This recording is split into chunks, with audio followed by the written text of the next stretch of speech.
مجھے بتلاؤ کہ یہ وہی پارلیمنٹ ہے، یہ وہی ملک پاکستان ہے جس کو حاصل کرنے کے لیے 6 سے 9 لاکھ مسلمانوں نے قربانیاں دی تھی، اپنی گردنیں کٹوائی تھی، اس دریا کو خون سے بھر دیا تھا، اس کا رنگ تبدیل کر دیا تھا۔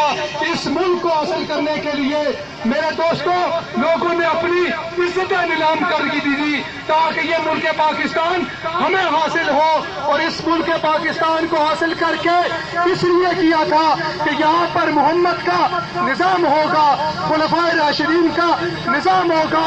افسوس، سخت افسوس، اسی پارلیمنٹ کو جو محمد کے چوچو کے صدقے حاصل کی گئی تھی، اس پارلیمنٹ میں ہی ختم نبوت کے قانون کے اوپر ترمیم کی گئی۔ میں شیخ رشید کو خراج تحسین پیش کرتا ہوں، میں شیخ رشید کو سلام عقیدت پیش کرتا ہوں۔ شیخ رشید، اللہ تیری نسلوں سے دین کا کام لے گا، تو نے امت کی آواز بنی ہے، تو پارلیمنٹ میں اگر عطاءاللہ شاہ بخاری کے فرزندوں کو نہ بلاتا کیسے پتا چلتا قانون میں ترمیم ہو گئی؟ تو عطاءاللہ شاہ بخاری کے ماننے والوں کو نہ بلاتا کیسے پتا چلتا ترمیم ہو گئی؟ شیخ رشید، اللہ تجھے کس کا اجر دے گا؟ ہم گورنمنٹ آف پاکستان سے یہ مطالبہ کرتے ہیں جن لوگوں نے ترمیم کی ہے ان کو سامنے لایا جائے۔